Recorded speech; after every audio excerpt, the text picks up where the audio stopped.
Okay, so we've been asked to go into boots and shoes since day one. You guys need to do the Saddleback of all shoes. You need to do boots. You need to do these things. Furniture, you need to do jackets, hats, you need to do gloves, you need to do all this stuff. And I've said no to all of it, especially shoes, because what? I'm going to change the line here and over to here and say, look, ours is better. No, there's some really good boots out there. But all of a sudden, I decided to go into this because what happened to me, if it can happen to other people, oh my gosh, it's going to help so many people. And of course, we hope we sell some shoes and stuff. But if we don't, what I'm about to share with you is going to hopefully change your life. And by digging in more, we have a lot of videos on these things. You don't have to buy our boots, but if you do, thank you in advance. But I want you to see what it is about these boots and how it changed my life, as it physically changed my life. So in 2020, a friend of mine, Julian, he was staying at our house in Mexico. We have a house by the factory. And he was riding out the pandemic. I said, come stay here. And so one day he says, hey, Dave, can I trace your foot? And he's going to make me a pair of boots. This is cool. He's a famous shoe designer from England. And I thought, oh, this is cool. So he traced my foot, and a couple months later shows up, hey, Dave, here you go. Got a nice pair of boots for you. And I was like, wow, those are so nice. Not these, but kind of similar. Wow, really? Thank you so much. And I put them on. I was like feeling all snazzy, like I owned the place. It was really cool. And I started dressing nicer, kind of stuck my chest out a little bit. And I was like, wow, people started complimenting me on my shoes, strangers even. And I thought, oh, this is cool. But I still wasn't willing to go into them. And then after 4 or 5 months, I was like, wait a second. I don't feel knee pain anymore. I haven't had any pain in my feet or knees or hips or anything for how long? It just all went away.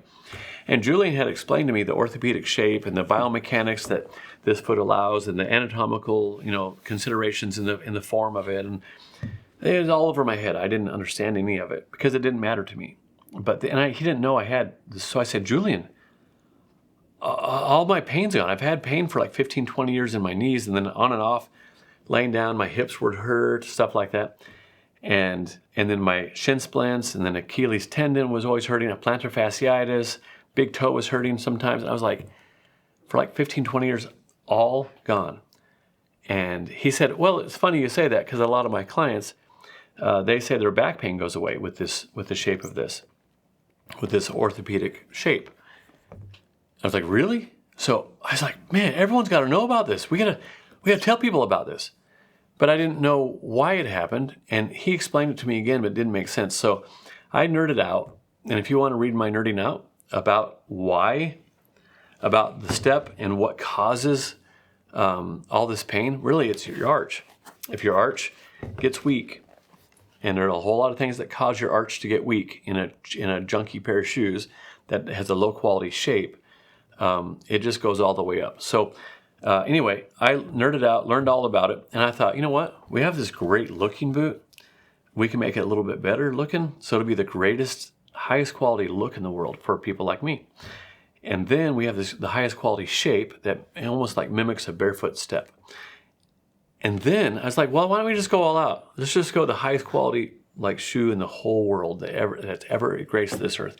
And not like the leather was tanned with the sweat of 40 virgins or any of that kind of thing. But if we make it really high quality, just durable and long lasting, and it looks good for a really long time, and it holds together, then what that's going to do is going to highlight what quality is, because a lot of people have no idea. They just buy it because it's made in Italy, or they buy it because it's supposedly quality, but they don't know really what they're buying or fully even understand it.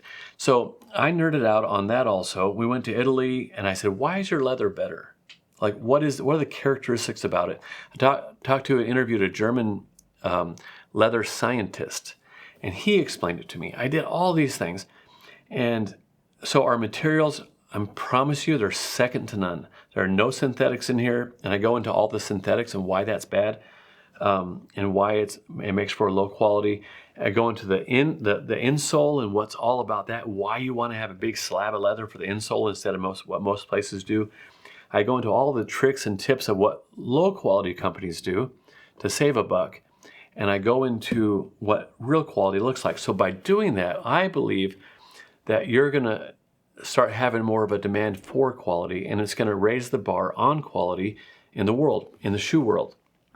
Also, people are going to have to start having better shapes to their shoes, like they used to make, but they don't make them anymore because they're just knocking them out.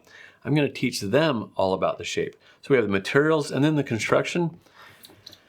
I was like, well, if we're doing the materials and the design and the shape really high quality, the fourth area of quality is the construction. Because who cares if you have the most beautiful, most modern, most amazing submarine in the world if you have a cardboard hatch? If you don't have it all together, it's not going to be pure quality. And so we go into construction, and the Italians do it really, really well. There's a reason why they do it well. Everyone has gone to them for years and years, through the decades and centuries, looking for quality because they know the Italians do it right. And actually, in the United States, we did it really well in the early 1900s. But they've always gone to them, so they've maintained all of these traditions and the methods and techniques and the machinery, that a lot of that's gone away in the rest of the world. So we have the greatest construction that we could find, and I'll go into the finest techniques of how they attach the upper to the insole, and then how they attach that body to the sole, even to the leather. I go into everything, you guys. But what I want to do is give more of a demand for high quality, give a demand for rightly shaped shoes that don't hurt you, and I also want to give a demand for I want people to stop wasting money. So anyway, that's why I'm doing these shoes, but I wouldn't have done it otherwise if I didn't see that it could help a ton of people. Of course, you're going to help me by buying our shoes, but if you don't, but you walk away going, I didn't know that, and you will, I promise you, you will walk away saying, I didn't know that. And that is going to help you, and it's going to help. Did you know 30 million people visit a foot and ankle doctor every year? 20 million visit an orthopedist. There are 1 million knee surgeries. There are 500,000 hip surgeries. There are 300,000 lower back surgeries. Here's what Dr. Munson, I'm Dave Munson, and so Dr. Munson developed this shape of this shoe after 4 years of studying 2,000 soldiers in Fort Leavenworth, Kansas. And he and the shoe board that he had developed, they x-rayed and they made a march, like all these 120 miles and all this, and they tested and they x-rayed and they did all this stuff, and they came up with the perfect shape after testing thousands of shoes. And this, they said, ended all foot problems in the military. And it corrected foot problems in the military. So this shape is based off the Munson last. And turns out we're relatives. I'm not kidding. We're relatives. I traced on Ancestry.com. We went back to New Haven, Connecticut, and his great-grandfather was my grandfather's great-grandfather, or one more, something like that. And we're both from that area. He went to Yale University there. He had a son who died in 1967. He had one son and no one to carry on all of his work. And so Dave Munson and the Munson family were carrying on Dr. Munson's work. In fact, there's a hospital in Leavenworth, Kansas, named General Munson, hospital or medical place, because he had such a contribution to the world. So this shoe was what we made it look better. This shoe was used from 1912 in all the wars, World War I, World War II, the Korean War, and into the Vietnam era. This shape, because and with hundreds of millions of shoes, because it made such a difference in the lives of all these people, it has since been left, and it's rare to find the Munson last anymore. But we made it look better. It used to have a kind of a bubbly toe and very rounded, and we made it give it this beautiful shape. I just love it. So anyway, that's why I'm doing the boots.